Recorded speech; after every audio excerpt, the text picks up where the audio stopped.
Hi guys, magandang gabi po. Kumusta po ang lahat? Yan, habang naghihintay tayo sa order, chika-chika muna tayo. Dito tayo papahinga sa For Almas Restaurant dito sa Parmish. Habang hinihintay natin yung order natin, at least nakapagpahinga. Sarap. Ang sarap ng pinagpapawisan.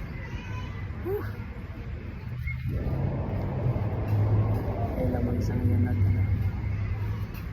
bahay ko na yun. Kaya sumama sa mga nasa namin ko yan dahil late na tayo nakauwi. Sarap.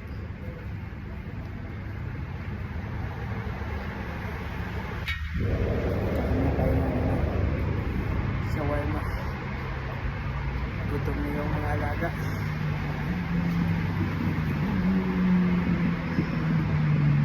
Kailangan natin pawisan para malabas yung mga toxic natin sa katawan. Nakakapagod kung sa bahay lang standby.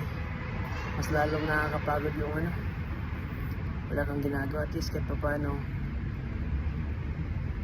yung katawan mo na papawisan ka, nagiging active.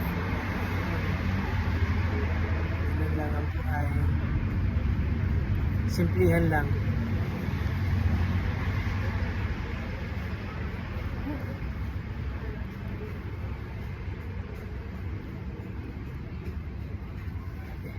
Basta pawis.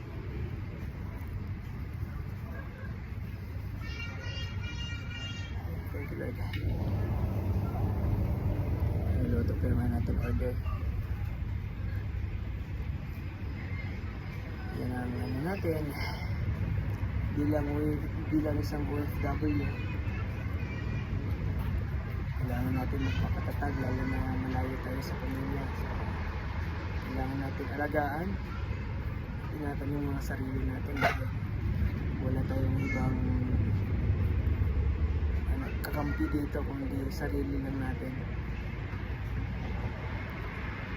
Kailangan natin ingatan at pahalagaan yung